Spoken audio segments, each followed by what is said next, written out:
What's up, Boomer Saver? I hope you guys are good and welcome back to another review. This week or weekend, I managed to get my hands on a 2019 Porsche Macan, right? I got it from a dealership in Santon on Greyston Drive called DigiCar. Shout out to the team for giving me such a beautiful vehicle. And I think you guys saw on Twitter that it is armored. So I'm driving a bulletproof car first in my career.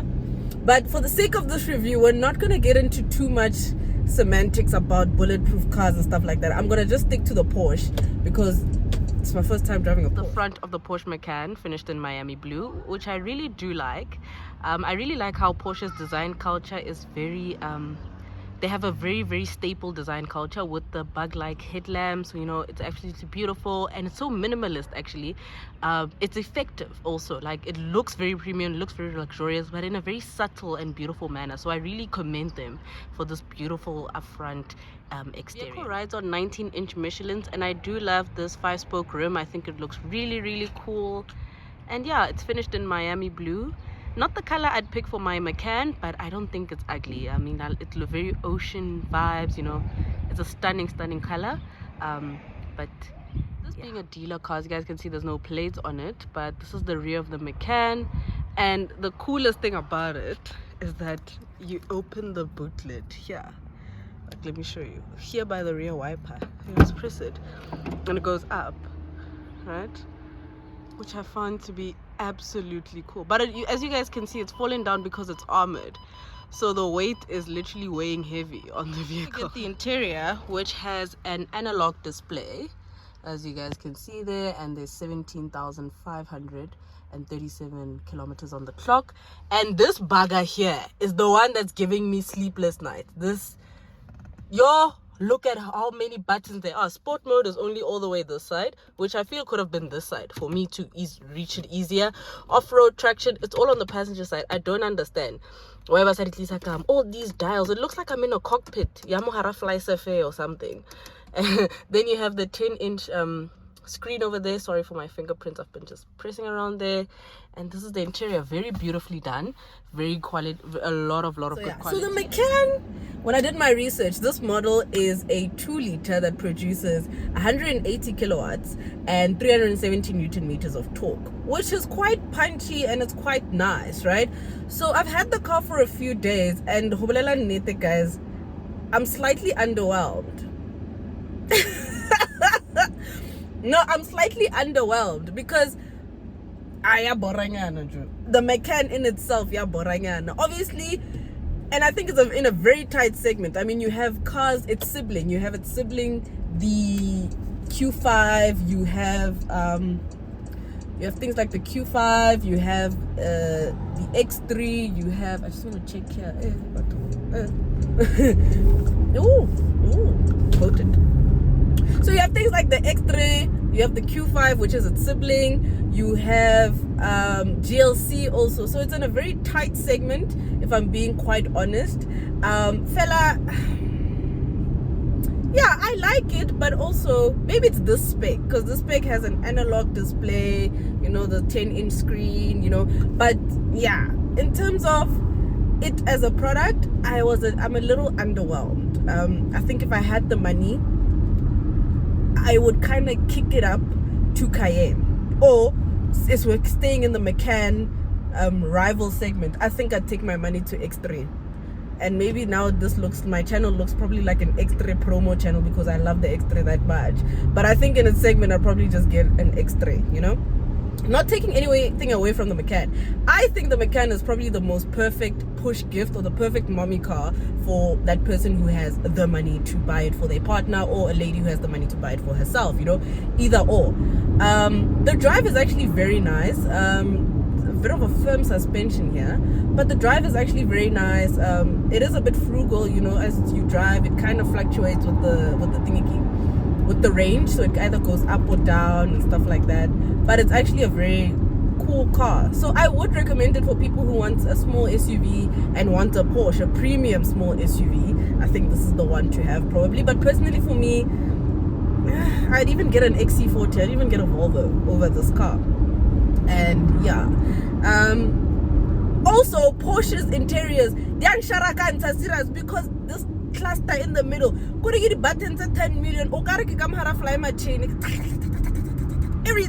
Everything is like, okay, activate launch control, activate the wipers, whatever. Okay, the wipers are here. Mara, this whole console, it's a lot. It's a lot. But in terms of quality fuel, it's good. I mean, this car has only done 17.5 thousand kilometers, which I think is good, right? Retail for this specific unit, which you can find at Digicars, is 1.8 million because of the armored, the B4 armoring that is on the vehicle. So yeah, I think a normal Macan, or probably the 2019 model on the second-hand market, you're probably looking at around, let's say, between 600 and 800k. That's what I saw. Probably higher mileage also, so I'm not too sure about that. Guys, this is my first time doing a used car review, but let's be quite honest, for what it is, the Macan is actually a good car. It's just, for me, I'm not moved, but it's good. It's shaped nicely, the exterior is beautiful, interior is beautiful, simple, very nice, but it's just, I'm not connecting with it, you know. Macan actually drives very nice. I mean, let me try and put my foot down for you. Ow. Turbo lag. There is quite a bit of turbo lag. So I'm sure you probably have a better experience in a Macan S or the GT. Does it come in a GT? I'm not too sure, but probably the Macan S, you'll have a better time. So there's a lot of turbo lag. That's also what's deterring me from it.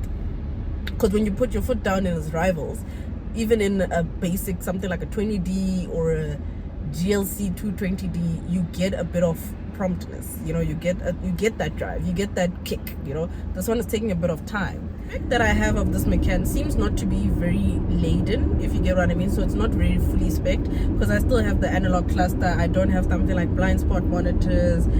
Maybe for the sake of what the company wanted, what Armored Mobility wanted, those features were not necessary. But I think for a car like Porsche, I would like to have a lot of features in my car. I'd like to have all the bells and whistles. That's why I say I'd rather probably just wait a bit or get a Macan S. Rather get a Macan S or a Cayenne, you know, a Cayenne that has a decent spec. So turbo lag is there. The spec for me, I mean, also the steering wheel doesn't have a lot of functionality buttons. But what I like is that the display and the font in the car is actually very, very nice. So it looks quite good. So yeah, that's about it. Boot space is also very decent for a car of its size. The ride height is very beautiful. I love how you can overlook everyone. Like, it might be a small car, it might be an entry level into Porsche, but it actually has a good standing in terms of the size and how big it is. So if I had, you know, the choice, the thing is, gotta be out of reach. Nowadays, guys, bashimane ba no abasazola banela big brother, serious, because banela di big brother, banela di schemes, banela di succession, banela bolo. Kura basanya ko zola. Beano banya ko rinyala, ebe motho mo khopela X3 aro gold digger. Oro mo khopele Cayenne, mara wena mo pepela bana. Wena mo pepela bana wa mapiela wa mo ainela o metsetsang. Mara ho mo khopela gedli jo mo khopela bona baby khopela ntshware ka X3 or ntshware ka mechanic yana. And when o tla ka dilo tsa gago e sengwanyana se ke o tla ka zaka ya o tla ka spano o itse no baby in balance o itse king. I'm keeping the household together. Oh ho tlo botsa ka di what there o gold digger wena hey what banna ba ka jeno guys. Woo! Ke bathata. But anyway, maybe one day I'll be blessed. And the person I marry, wa dumela ho mpatlela X3 gana or Cayenne or Ntlhalwaga or a CX5 gana. I'm just going on a tangent now because yeah, this is not really the most serious of reviews. I'm just chatting about the Macan. But other than that, I will give the Macan as a product, outside of this one being armored, I'll give the Macan as a product a solid 6. It's not bad, but no, I'm not intrigued. It looks good, it's nice, but feel like that. Fuel economy, Porsche. I'm doing 9.9 liters per 100 k's. I've been pouring. I think in a day I've spent about just over 500 rand on fuel. And so I've been neither here nor there, so I don't know. But yeah, I really do think the Macan is good, but personally for me, I wouldn't buy it, and I'm just not connecting with it. But I think for the people that buy, I understand why I see it, but I see more Cayennes than I see this one. So guys, really.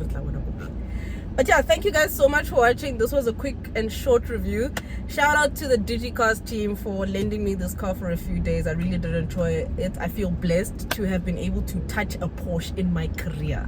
After 4 years, I can safely say that I've driven a Porsche. I can die saying that I've driven a Porsche, you know? So yeah, thank you guys so much for watching. Please do check out my website for the review on the Volkswagen Tiguan Allspace, and I'll see you guys in the next one. Yeah, I have so much to do, but yeah. And guys, get better strip because if you feel awkward to be like yo betunana capera pisada. But anyway guys, thank you guys so much. Bye. Wait again, let me just go. Thank you guys so much for watching. Don't forget to like, comment and subscribe, and I'll see you in the next one.